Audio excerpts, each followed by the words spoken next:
Hello friends, in this lecture we are going to discuss the Fermat's theorem, and this is also known as the Fermat's Little theorem.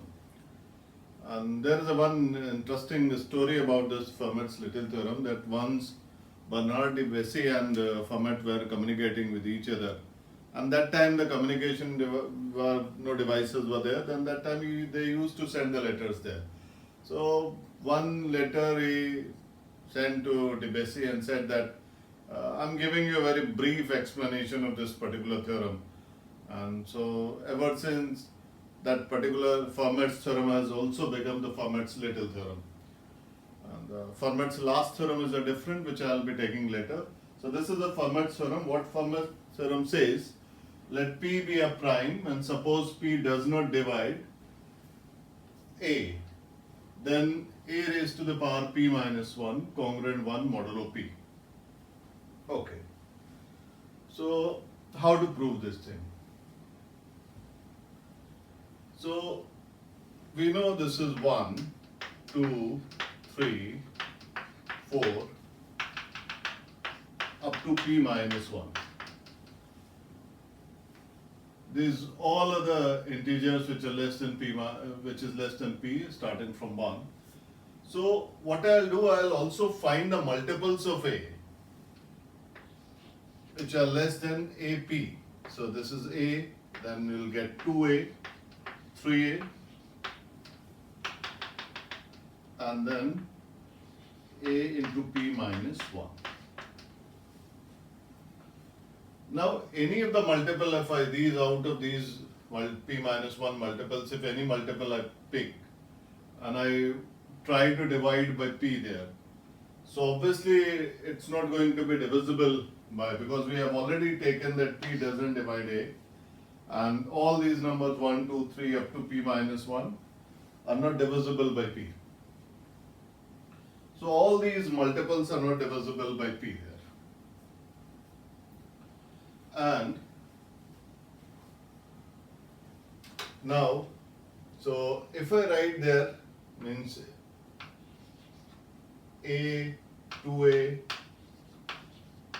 up to dot dot dot A into P minus 1 congruent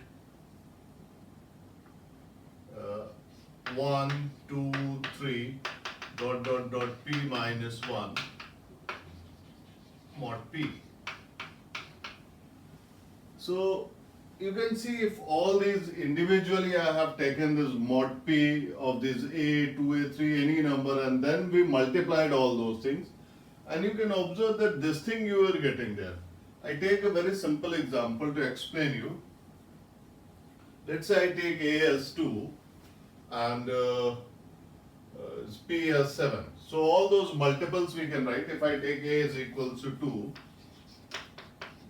and P is equals to 7. So what we will get there? We will get 2 there, followed by 4, 6, 8, 10 and 12.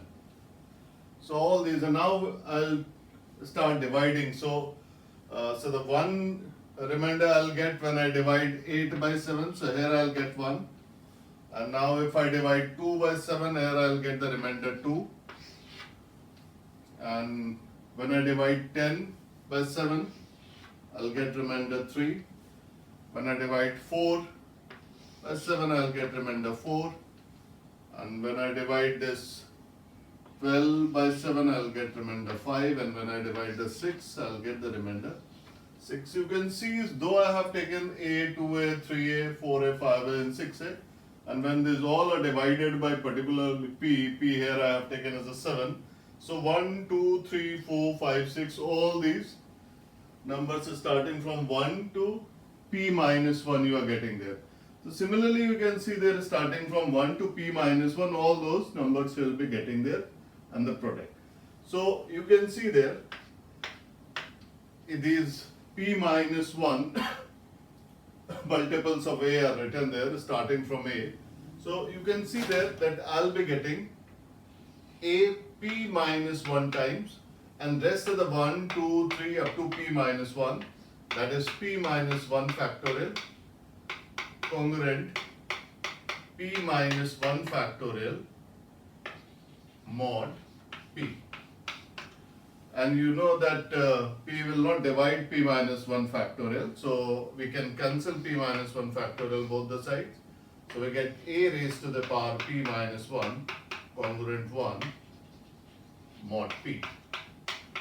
And this is our statement of the Fermat's-Little theorem. And one more thing where we can add there, and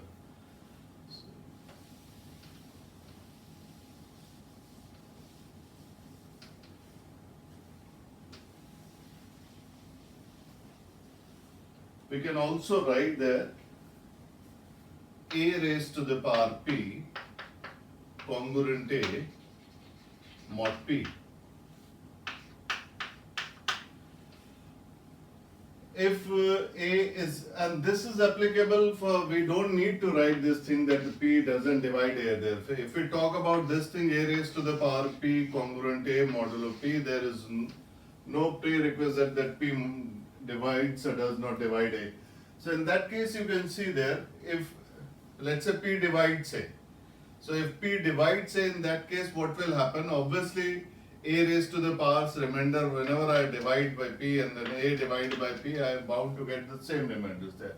So that is when p divides a, it is correct. And when it doesn't divide that, in that case what we can do, we can cancel 1a both the sides, and a raised to the power p minus 1 congruent 1 mod p. And this is what the one case we have already taken there. So a raised to the power p congruent a modulo p is applicable whether p divides or p doesn't divide a. And we can use this particular theorem in so many problems there. The application of this particular theorem is far reaching there. And this particular theorem we also use to check whether the number is prime or not. So if anywhere it's like that a raised to the power p congruent a mod p, and you find any value of a there where this doesn't hold, then that time we can confirm that the p is not a prime number, rather it's a composite number. You can find out any of the a there which doesn't satisfy this condition, that we can confirm that this is not a prime number. P is not a prime number, rather it is a composite number. And I'll take how to just use those things. Let's say 5 raised to the power 38 congruent 4 modulo 11.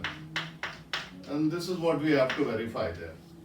So what we can do, we can break this 5 raised to the power 10. I have already calculated this 5 raised to the power 10 congruent 1 modulo 11. You can choose other also. You can write like say that the 5 raised to the, you can break in the powers of 5 raised to the power 3, and rest of the thing you can break it. So there is not particularly, you can take any of this thing. 5 raised to the power 3 is is 125. So 125 congruent this 125 congruent 4 modulo 11. So you can use that way, but it is advisable to get 1 or minus 1 modulo, so that will help you in calculation a lot. So 5 raised to the power 10 congruent 1 modulo 11, this is I have already calculated, and you can verify it also. So 5 raised to the power 10 congruent 3 into 5 raised to the power 8. Okay, so this can be written as 1 raised to the power 3 into 5 raised to the power 8 modulo 11. So this one is there. Now we'll check with the 5 raised to the power 8 there. So 5 raised to the power 8, so that can be written as a 125. We can break it as a 5 raised to the power 3 to to the whole square into 5 raised to the power 2 there. So 5 raised to the power 3, you can see 125 congruent 4 modulo 11, and then we can go with this one, that will be better. I think we can go with the 5 raised to the power 2. So this 5 raised to the power 2, that is congruent 3 modulo 11.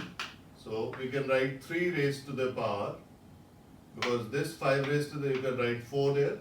So this is 4. So 3 raised to the power 4 is 81. So 81 congruent 4 modulo 11.